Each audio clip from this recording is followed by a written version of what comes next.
What's up, everyone? I got a bunch of sawhorses here today. I got some light duty, some heavy duty, some kind of workbench slash table alternatives, the Jawhorse, and getting right into it. We're going to start with the tried and true job site built sawhorse. It takes 4 8-foot 2x4s, 3 4-footers in the I-beam formation, and then you just cut some 32-inch out of your 8-footers, and you're left with a scrap of 16-inch. And so from a cost perspective, that's about $15, $5 a 2x.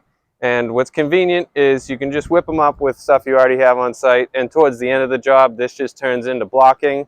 And I do think that a lot of times, if you just build it like this, you can make the easiest upgrade ever, and that's to just offset your legs in a little bit like that, just so that you can get your tools on there. You got a hook. If you want to go the extra mile, I got a 2x12 here and a 2x6 here. And the sky is the limit with these job site sawhorses. They can be 16 feet long. You can have 2x12s for every component, except for obviously this that makes the offset for the legs the proper angle. And oftentimes I just see the most basic, but with the easiest little offset on the inside, suddenly you can hook your tools and you can make those things hold up a house, no doubt in my mind. Moving right into a real light duty option.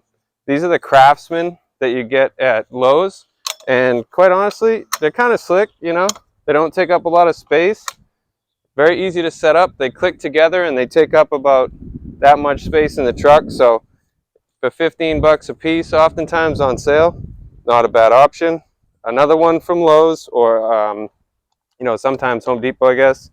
These little plastic ones, you know, those are the speed horses, but these are really the speed horses. They're real quick to set up and break down, but I do think that there's one thing that probably annoys some of you that's used these, and that's that they can just come apart like that. But if you look right here on mine, I took them out on this, but I just drilled a couple holes through and used a zip tie so that they can never come apart. These are nice to have, but they I bought this 2-pack for 20 bucks way back in the day, and now they're like 50 bucks. So 50 bucks?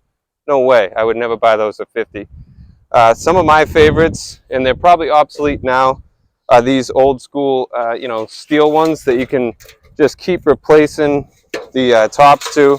And again, talk about, I won't say the sky is limit with these, similar to the homemade ones, but I will say that, you know, I have 2x12s on top of these ones, and there's nothing saying you can't do 5 or 6 foot 2x12s, and suddenly you got a miter stand or a, you know, a whole workbench going on. And I do see some people that say that, you know, you can pinch yourself on these. That I don't entirely understand, because when I'm breaking them down, I just kick them and then just lean them to myself. And my fingers are nowhere near danger. So moving into probably my favorites, but again, somewhat, you know, difficult to store. They take up quite a bit of space. Obviously more than some of the newer options, where you could probably store like 5 or 6 of those speed horses in the same space as you can store these. But the reason I really like these is because, number one, if you're a clamping type person, I'm really not, but I did cut those hand holes in, and this clamp's not going anywhere, so if you want to clamp something to route it. Number two, oftentimes, that's actually why I got these little mini clamps right here on my miter saw. More often than not, if I'm just doing something quick, this is the only setup I'll bring. It's really common for me to bring one of these with the 2x12 tops and one of those, 2 of those with the 2x4 or 2x6 tops. And I'll just clamp this thing down like this. And I got a fast and dirty miter setup like that, you know, and there's a 3.5 right there. That's my material support. Doesn't get much easier than that. So they're real versatile. You put 2 of them together and, you know, you got a fairly substantial little workspace for you all in a row. So those are really a couple of my favorites. They've been outfitted like this for, I want to say, over 5 years now, and I haven't replaced the tops. I did them back when it was like COVID prices, so they were a little ridiculous. But nowadays, I think you can get an 8-foot 2x12 for like 22 bucks or something like that. So if you count the $20, $10 top, you got a $30 sawhorse right here. You know, that's getting up there in like premium pricing. Another thing I like to do, if if the situation calls for it, is you whip these things up, and now you got a couple of door bucks where you can just screw these things right into the side. And if you got a few doors to route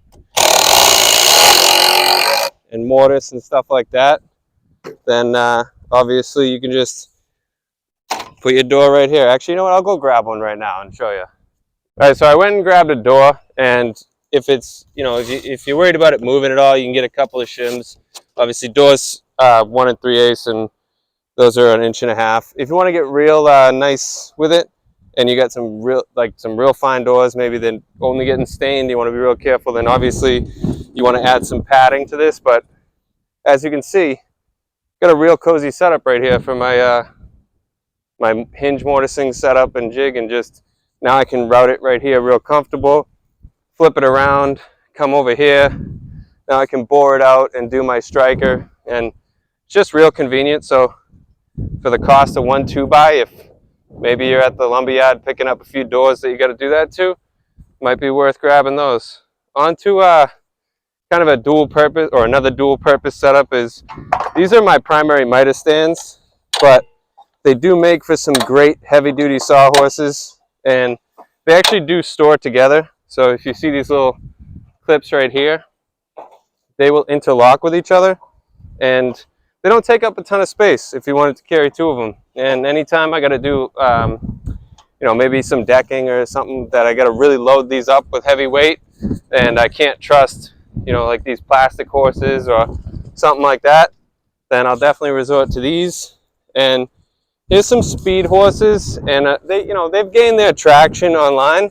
I don't think they deserve the hype that they might get. I don't know if everybody's kind of talking out their butt, but after owning them for about 2.5 years, maybe 3 years, I would say that they're overweight, and they're kind of like, they're not as easy as they might let on to, you know, pop open like that. So if I was going to be spending as much as they try to get for these things, like 80 bucks a piece, then I'm definitely going to go with, I'll spend the 100 on these instead, or even just build my own or get those steel ones. I don't think, like the speed horse, I just don't like them very much, but that's just me. I do like the fact that they're fairly compact.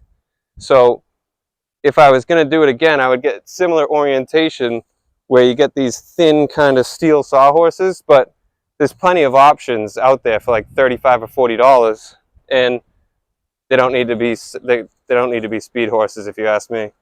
Right into some fairly affordable, you know, kind of function over capacity type thing is get yourself a folding table. You can find these things for like 50, 60, 80, 100 bucks, whatever, depending on the capacity and size. And that's just a real convenient option. If you're showing up to the job site and you just need a table, put your tools on, or maybe some plans or something, you know, it doesn't get much more compact and versatile than that. So just food for thought there. And kind of similar with the Werner planks here. Gorilla makes them as well. Those are actually Gorillas, but these are a great option. They kind of just came out with these.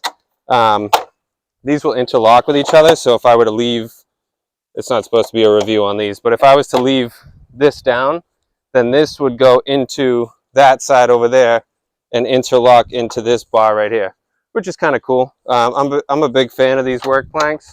So basically, if I was going to spend, you know, speed horse money, I would just wait until these went on sale for 100 bucks, and I would get 2 of these. And they're obviously very versatile in that they have the adjustable legs, so you're up and down real quick.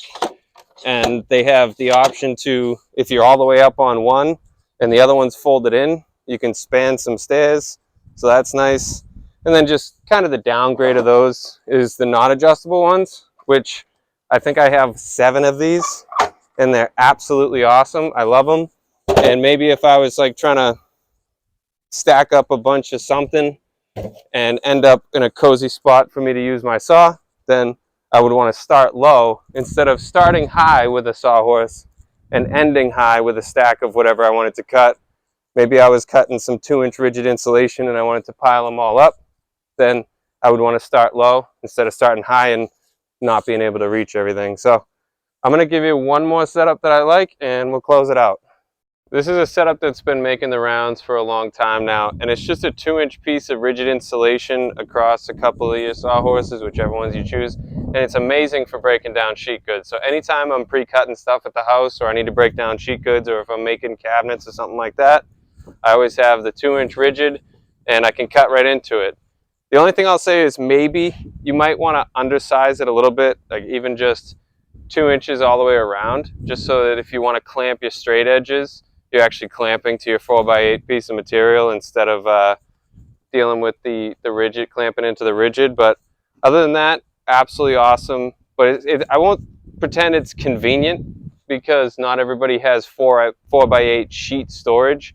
So it's not an option for everybody unless you have somewhere to store this thing all the time.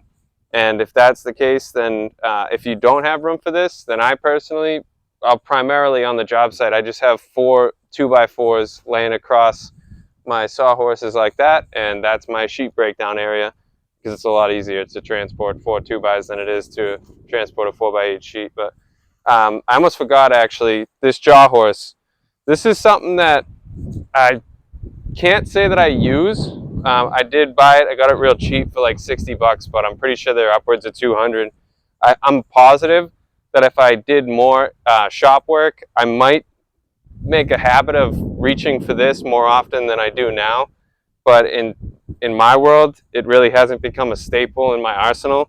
I do recognize the functionality and the convenience, but it's actually kind of heavy, reasonably. I mean, you would obviously want it to be sturdy, but me personally, it's not my go-to for pretty much anything I do. But if I did more shop work, then I'm positive then I could find a lot more consistent use cases for it.